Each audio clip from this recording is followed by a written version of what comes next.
Hello बच्चों, discuss करने वाले हैं की नोट्स। आज हम मॉलिक्यूलर बेसिस ऑफ इनहेरिटेंस के इसका पीडीएफ आनंदमणि 001 टेलीग्राम पे अवेलेबल है, साथ ही आनंदमणि.com पर भी अवेलेबल है। हमारे साथ इंस्टाग्राम पर जुड़िए। डीएनए को अगर हम देखें, उसका स्ट्रक्चर किसका बना है? मल्टीपल न्यूक्लियोटाइड्स का बना है। पॉलीमर है न्यूक्लियोटाइड के, कौन? दोनों, डीएनए और आरएनए। न्यूक्लियोटाइड क्या है? नाइट्रोजिनस बेस, पेंटोज शुगर और फॉस्फेट को तीनों को कंबाइन करके न्यूक्लियोटाइड बनता है। फॉस्फेट अगर मैं देखूं, राइबोज मेरे आरएनए में और डीएनए मेरे डीऑक्सी राइबोज में। नाइट्रोजिनस बेसिस दो टाइप के, प्यूरिन जिनमें दो रिंग है जैसे एडेनिन और गुएनिन में, पिरिमिडीन जिनमें सिंगल रिंग है जैसे साइटोसिन, थाइमिल और यूरेसिल में। यूरेसिल प्रेजेंट होता है सिर्फ आरएनए के अंदर।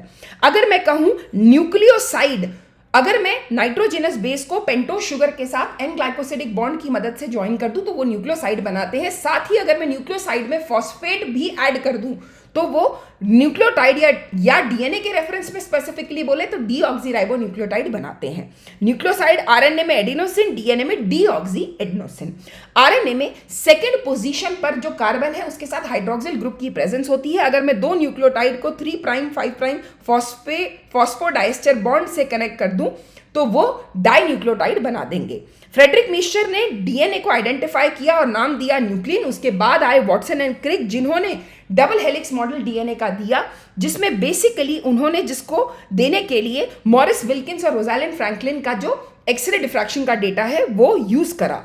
दो पॉली न्यूक्लियोटाइड चेन अगर राइट हैंडेड फैशन में कॉइल्ड हो तो वो डीएनए बनाती है। साथ ही बैकबोन जो है डीएनए की वो शुगर और फॉस्फेट बनाते हैं। दोनों चेन्स की एंटी पैरेलल पोलैरिटी होती है।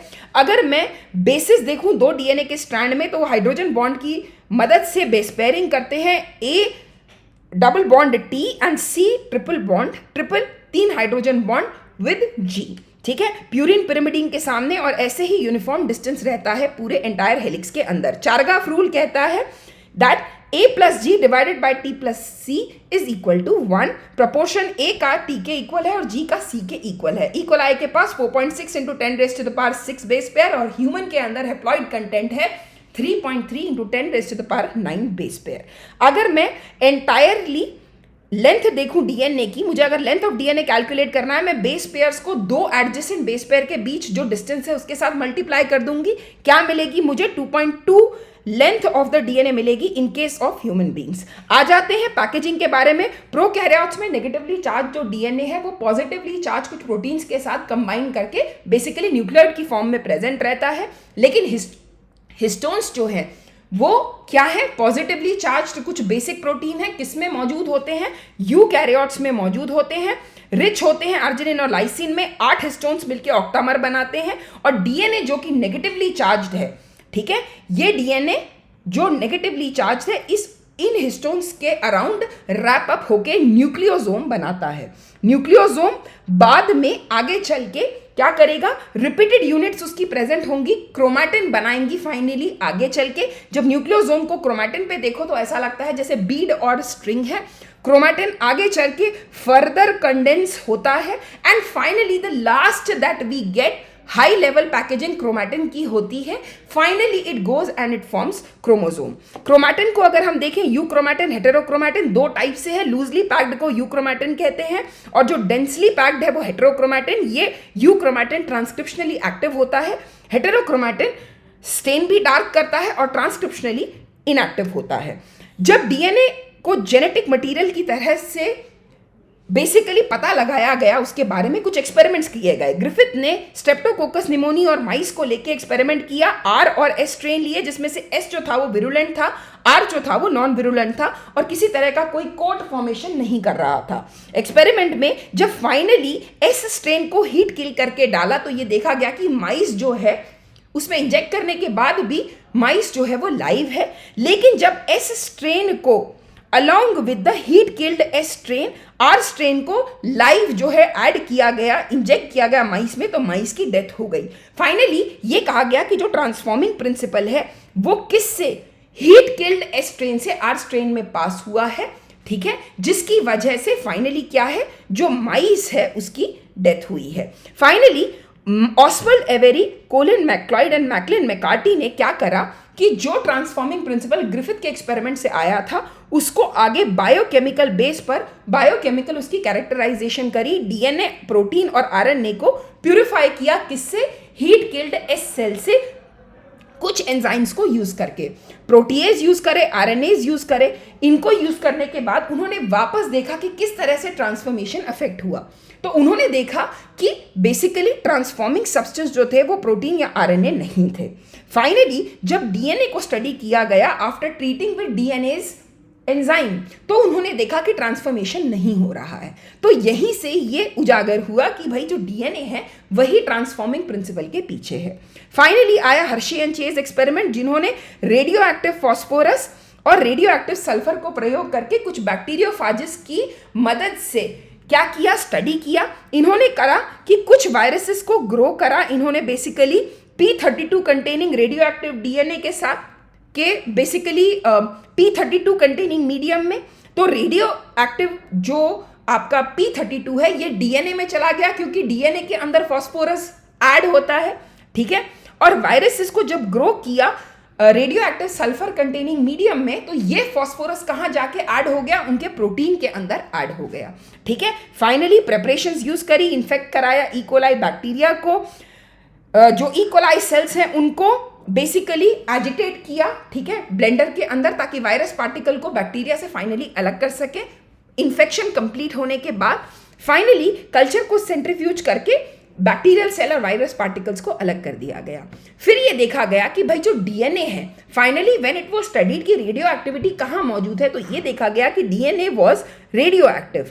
डीएनए क्या था? डीएनए रेडियो एक्टिव था, यानी डीएनए जो है वो कहाँ से पास हुआ है? वायरस से पास हुआ है बैक्टीरिया में, ठीक है। और रेडियो एक्टिव प्रोटीन जो है वो बेसिकली जो है प्रोटीन जो है वो एंटर नहीं हुए हैं कहाँ? बैक्टीरिया में, वायरसेस से। फाइनली ये देखा गया डीएनए जो है वो जेनेटिक मटेरियल है। अब जेनेटिक मटेरियल होने के लिए भाई रेप्लिकेशन के अंडरगो होना चाहिए, उसको साथ ही साथ म्यूटेशंस भी उसमें कैरी आउट होनी चाहिए, तभी वो एक अच्छा जेनेटिक मटेरियल बन सकता है। साथ ही वो मेंडेलियन कैरेक्टर्स को एक्सप्रेस करे और स्ट्रक्चरली स्टेबिलिटी दिखाए। स्टेबिलिटी डीएनए की क्यों है? डबल स्टैंडर्ड होने की वजह से, थाइमीन होने की वजह से और 2' हाइड्रोक्सिल एब्सेंट होने की वजह से डीएनए जो है वो स्टेबल है। और आरएनए के अंदर जो बेसिकली हाई रिएक्टिविटी है या म्यूटेबिलिटी है वो सिंगल स्टैंडर्ड यूरेसिल और 2' OH होने की वजह से है। आरएनए अनस्टेबल है, इसीलिए आरएनए वायरसेस जो है वो फास्ट म्यूटेट करते हैं, ठीक है। देन डीएनए स्ट्रैंड जो है आपस में कॉम्प्लीमेंट्री होते हैं। हीटिंग जब हम करते हैं डीएनए की, दोनों स्ट्रैंड्स अलग हो जाते हैं, फाइनली दे कम टुगेदर, ठीक है। This is one thing that is seen in case of the DNA, ठीक है। बेसिकली क्या है? आरएनए डायरेक्टली क्या करता है? प्रोटीन के लिए कोड करता है, आसानी से कैरेक्टर्स को एक्सप्रेस करता है। तो डीएनए आरएनए पर डिपेंड है प्रोटीन सिंथेसिस के लिए। आरएनए जेनेटिक मटेरियल है भाई, कुछ वायरसेस में देखने के लिए मिलता है। लाइफ प्रोसेस जैसे ट्रांसलेशन, स्लाइसिंग, मेटाबॉलिज्म के अंदर इंपॉर्टेंट है। पहला जेनेटिक मटीरियल है, फर्स्ट जेनेटिक मटीरियल। और डीएनए आरएनए से ही इवॉल्व हुआ है, ऐसा एवोल्यूशन में देखा गया है। भाई फ्रांसिस क्रिक ने क्या दिया? सेंट्रल डॉगमा प्रपोज किया। इसके अंतर्गत ये देखा गया कि पहले डीएनए से आया इंफॉर्मेशन आरएनए एंड आरएनए से फाइनली प्रोटीन में, ठीक है। इसे सेंट्रल डॉगमा कहा जाता है। कुछ वायरसेस में उल्टा होता है, आरएनए से इंफॉर्मेशन फ्लो करती है डीएनए में, खास करके रिवर्स ट्रांसक्रिप्शन में रिवर्स ट्रांसक्रिप्टेज एंजाइम की बदौलत, ठीक है। बेसिकली मैथ्यू मिसेल्सन और फ्रैंकलिन स्टाल ने एक्सपेरिमेंटली प्रूव किया था सेमी कंजर्वेटिव नेचर, ठीक है। हुआ क्या था? यहां पर क्या किया गया था? ई कोलाई को ग्रो किया गया हेवी आइसोटोप N15 और लाइट आइसोटोप N14 के साथ, और ये देखा गया इन दोनों का इनकॉर्पोरेशन, ठीक है। फाइनली डिफरेंट, पहले N15 में, फिर उसके बाद नेक्स्ट जनरेशन में N15 N14 दोनों थे। फाइनली N14 एंड N15 जो स्ट्रैंड्स में इनकॉर्पोरेट हुआ, तुम्हारा N15 और N14, फाइनली दोनों डीएनए N14 और N15 दोनों कंटेनिंग जो डीएनए था उसको CH-Cl डेंसिटी ग्रेडियंट की मदद से सेपरेट कर लिया गया and finally they were seen, ठीक है। अब क्या किया है? इन्होंने दिखाया कि जो नया फॉर्म्ड डीएनए स्ट्रैंड है वो N15 है, बेसिकली ओल्ड टाइप का, और उसमें से एक स्ट्रैंड जो है वो N14 भी है। भाई एक स्ट्रैंड पुराना, एक स्ट्रैंड जो है नया, मतलब N14 कंटेनिंग। तो इसने दिखाया कि semi conservative replication is present, ठीक है। और जैसे ही अगली जेनरेशन देखी गई, भाई वहां पर तो इक्वल अमाउंट देखा गया दोनों हाइब्रिड डीएनए का as well as light DNA का। यूकैरियोट्स के केस में टेलर और इनके कॉलीग्स ने मिलकर विशिया फैबा, ठीक है, एक तरह की बीन्स है, उसमें स्टडी किया बेसिकली किसको, जो तुम्हारे सेमी कॉन्जर्वेटिव नेचर है डीएनए का, उसको। अब आ जाती है डीएनए रेप्लिकेशन में। ओआरआई ओरिजिन को रेफर करता है जहां से डीएनए रेप्लिकेशन शुरू होता है। अगर मैं एक यूनिट को देखूं जहां एक ओरिजिन है और जहां रेप्लिकेशन हो रहा है डीएनए का, उसे मैं रेप्लिकॉन कहूंगी। हेलिकेस डीएनए स्ट्रैंड्स की अनवाइंडिंग का काम करता है। अनवाइंडिंग होने के बाद इस तरह का रेप्लिकेशन फोक जो है वो बन जाता है। एक स्ट्रैंड पर कॉन्टिन्यूअस सिंथेसिस है, दूसरा स्ट्रैंड, दोनों ही टेम्पलेट की तरह से एक्ट करते हैं। एक स्ट्रैंड में कॉन्टिन्यूअस सिंथेसिस, दूसरे पर डिसकॉन्टिन्यूअस सिंथेसिस, ठीक है। डीऑक्सी राइबो न्यूक्लियोसाइड ट्राइफॉस्फेट, डीएटीपी, डीजीटीपी, इस तरह के जो तुम्हारे डीऑक्सी राइबो न्यूक्लियोसाइड ट्राइफॉस्फेट है, उन्हें सबस्ट्रेट की तरह से दिया जाता है, जो एनर्जी देने का काम करते हैं बेसिकली स्ट्रैंड की पॉलीमराइजेशन के लिए। प्राइमेस क्या करता है, एक शॉर्ट आरएनए प्राइमर बनाता है जो कि फर्दर मदद करता है आगे। In presence of enzyme DNA dependent DNA polymerase, भाई ये क्या करता है, ये न्यूक्लियोटाइड्स को ज्वाइन करने का काम करता है। किस पर, जो प्राइमर सिंथेसिस हुआ है, जो शॉर्ट आरएनए प्राइमर हुआ है, उस पर ऐड होने में मदद करता है। और पॉलीन्यूक्लियोटाइड चेन जनरेट करने में, नया स्ट्रैंड जनरेट करने में, पॉलीन्यूक्लियोटाइड नई जनरेट करने में चेन मदद करता है। एक स्ट्रैंड में कॉन्टिन्यूअस, एक स्ट्रैंड में डिसकॉन्टिन्यूअस। बस जो 5 प्राइम टू 3 प्राइम डायरेक्शन है, सिंथेसिस इसी डायरेक्शन में होता है हमेशा नए स्ट्रैंड का, ठीक है। छोटे छोटे स्ट्रेच बनते हैं जिन्हें ओकाजाकी फ्रेगमेंट्स बोलते हैं। जो डिसकंटिन्यूअस सिंथेसिस है वहां इनका प्रेजेंस होता है और बाद में डीएनए लाइगेज की मदद से इन्हें ज्वाइन कर दिया जाता है। ऐसे स्ट्रैंड जिस पे डिसकंटिन्यूअस सिंथेसिस है, उसके ऑपोजिट जो कॉम्प्लीमेंट्री नया स्ट्रैंड बना है, उसे लैगिंग स्ट्रैंड बोलते हैं। प्रूफ रीडिंग में अगर कोई गलत बेस पेयर ऐड हुआ है, उसे रिमूव कर दिया जाता है। यूकैरियोट्स के अंदर डीएनए का जो रेप्लिकेशन है वो एस फेज में होता है। ट्रांसक्रिप्शन वो तरीका है जहां पर जेनेटिक इंफॉर्मेशन कॉपी होती है, कहां से, from one strand of DNA to RNA, ठीक है। आरएनए में क्या प्रेजेंट है, यूरेसिल प्रेजेंट है। देखो अगर दो आरएनए के दो स्ट्रैंड्स रहे होते तो डेफिनेटली क्या होता, दोनों ही स्ट्रैंड्स में साइमल्टेनियसली क्या होता, बेसिकली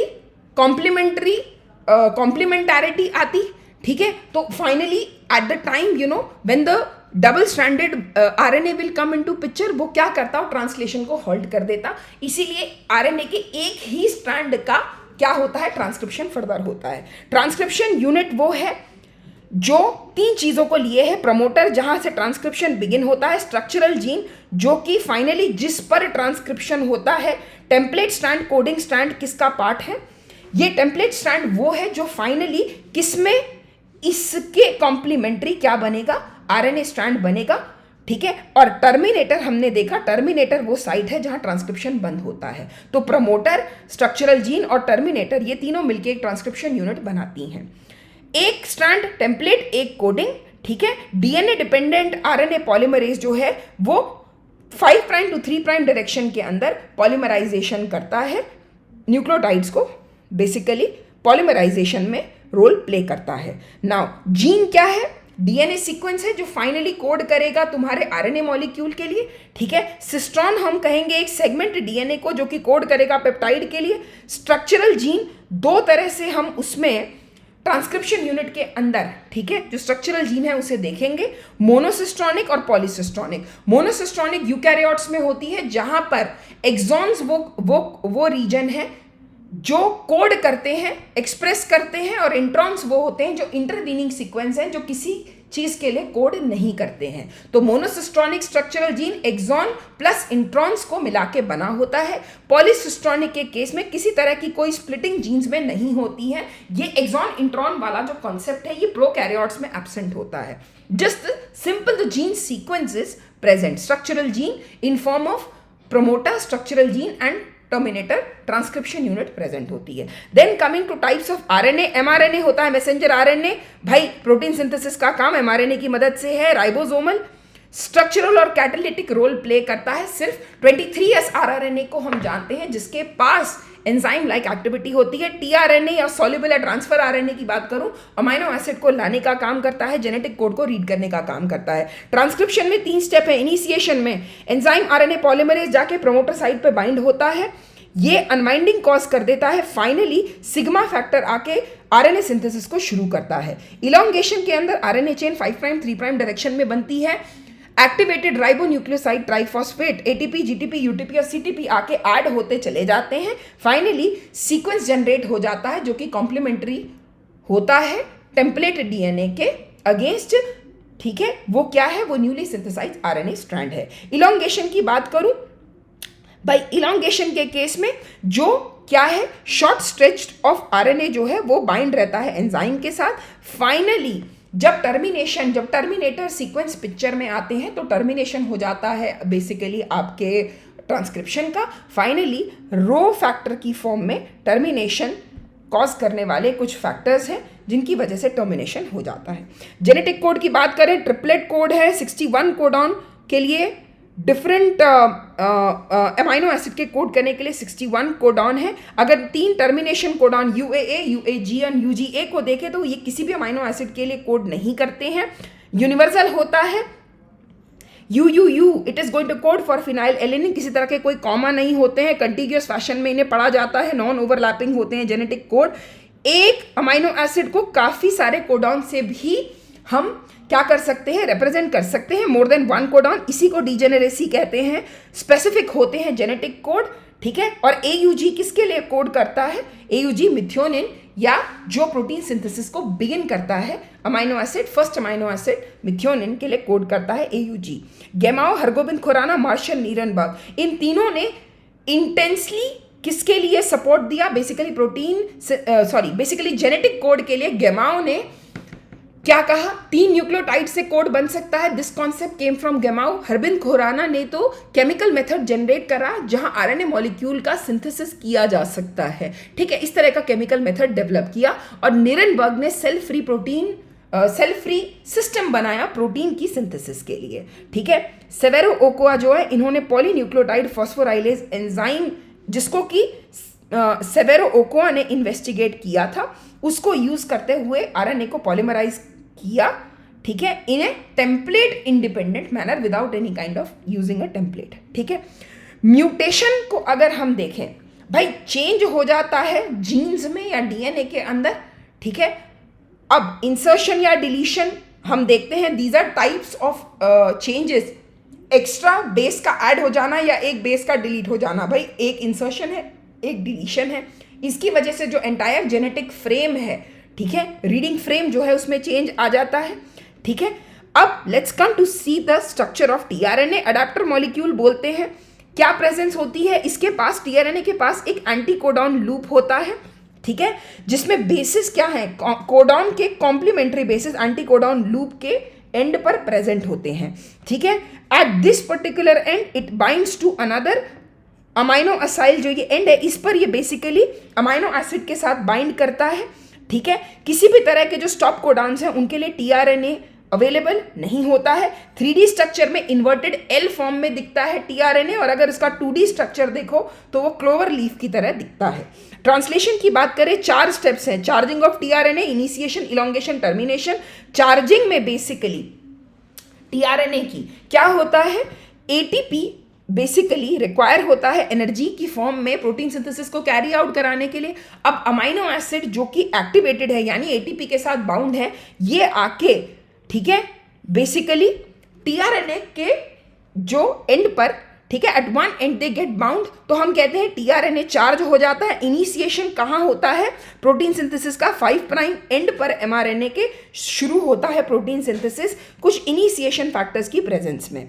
सबसे पहले एमआरएनए के साथ स्मॉल सब यूनिट जुड़ा, एमआरएनए उससे जुड़ा, लार्ज सब यूनिट ने आके एक इनिशिएशन कॉम्प्लेक्स बना लिया, ठीक है।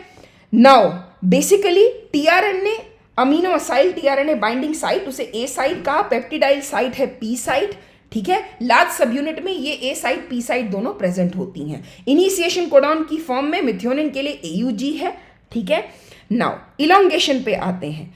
पी साइट पर पहला कोडॉन किसका of mRNA binds with the anticodon, किसके tRNA के एंटीकोडॉन के साथ mRNA का पहला एंटीकोडॉन बाइंड करता है। ठीक है, बेसिकली क्या होता है, जो तुम्हारा पेप्टिडाइल ट्रांसफरेज होता है ये पेप्टाइड बॉन्ड की फॉर्मेशन करता है पहले और दूसरे अमीनो एसिड के बीच में। ठीक है, देखो codon on mRNA and anticodon on tRNA they are going to interact with each other. ठीक है, और ये स्पेसिफिक होते हैं पर्टिकुलर अमीनो एसिड के लिए। ठीक है, नाउ होगा क्या, ट्रांसलोकेशन प्रोसेस होगा। ठीक है, जो पहला अमीनो एसिड आया है और जो उसका रिस्पेक्टिव tRNA इंटरैक्ट कर रहा है, ठीक है, वो tRNA उनके बीच में इंटरैक्शन ब्रेक हो जाएगा, tRNA रिमूव होगा P साइड से और सेकंड tRNA जो अभी तक A साइड पर था अब वो P साइड पर आ जाएगा। ठीक है, इसे ट्रांसलोकेशन कहते हैं। ऐसे ही peptide bond respective amino acid के बीच में एंड ओ बनते रहेंगे and finally till the chain it reaches to its end, termination. ठीक है, टर्मिनेशन कोडॉन है UAA, UAG एंड UGA। भाई ये जब अपीयर होंगे तो क्या होगा, ट्रांसलेशन का अंत हो जाएगा। ठीक है, अंत होने पर दोनों पॉलीपेप्टाइड tRNA रिलीज हो जाते हैं रिबोसोम से, राइबोसोम की दोनों यूनिट भी आपस में डिसोसिएट हो जाती हैं।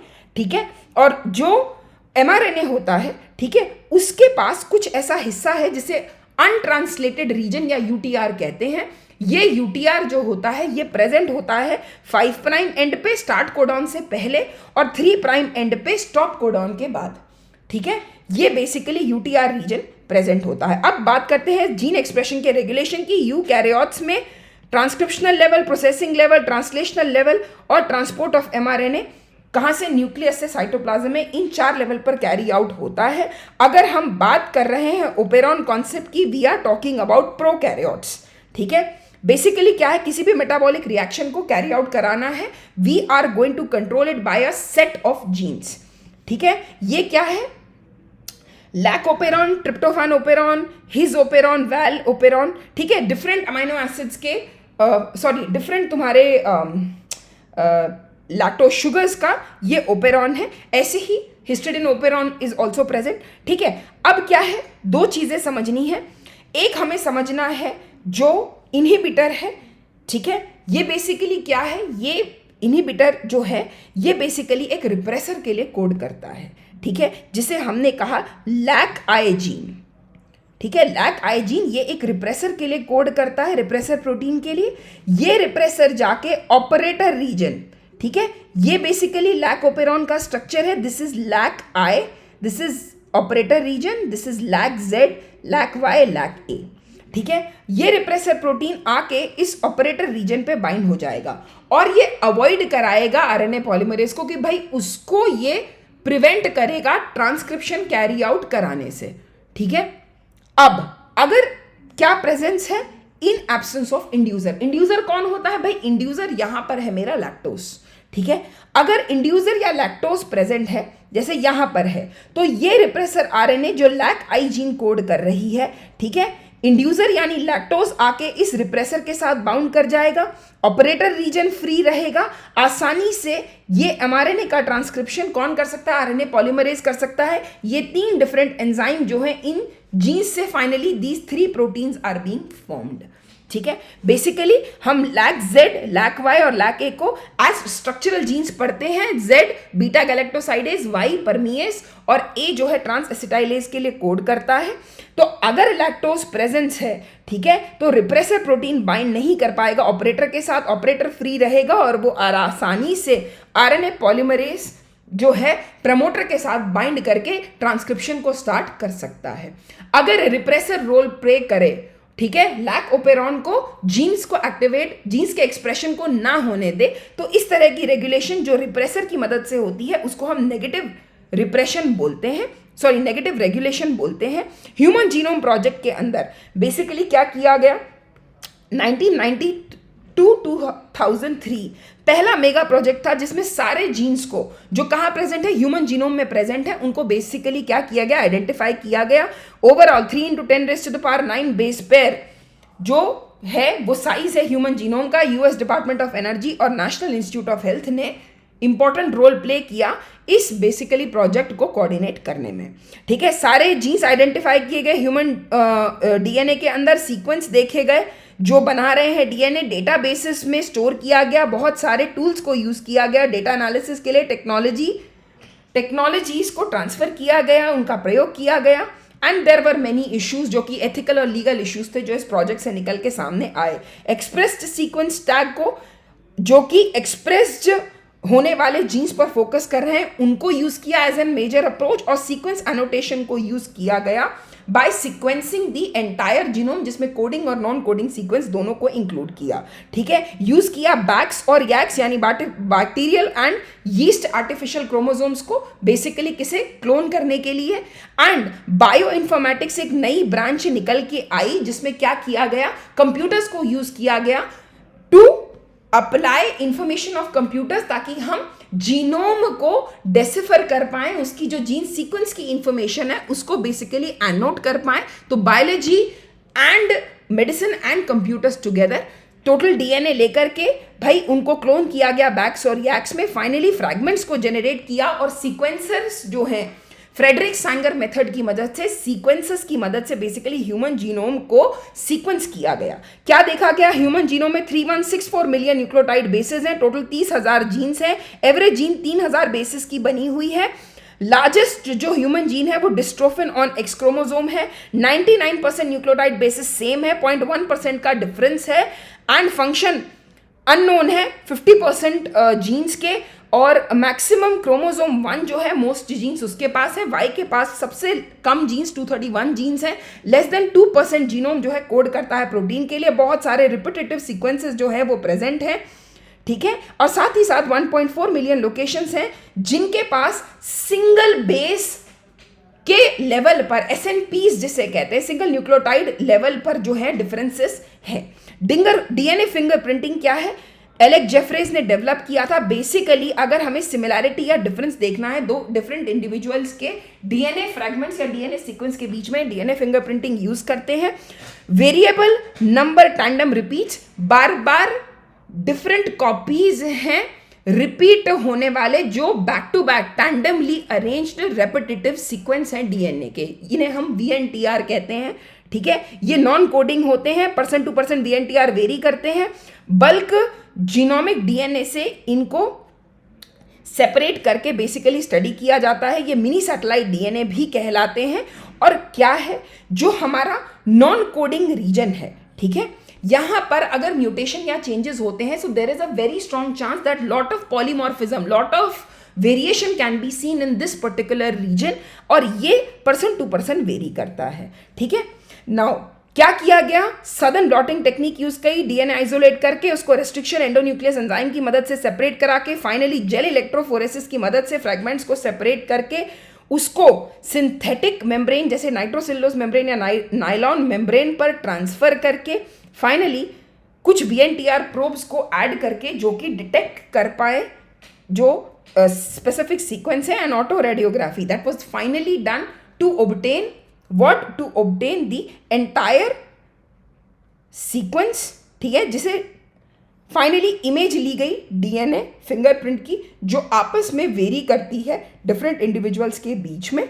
ठीक है, डीएनए फिंगरप्रिंटिंग को as a forensic tool paternity या किसी तरह के रेप या मर्डर को डिटेक्ट करने के लिए यूज़ करते हैं, जेनेटिक डिजीजेस के लिए, फाइलोजेनेटिक रिलेशनशिप्स को पता लगाने के लिए, और कुछ जेनेटिक डाइवर्सिटीज़ के लिए इसको यूज़ किया जाता है स्टडी करने के लिए। With this we end with it, thank you very much, all the best.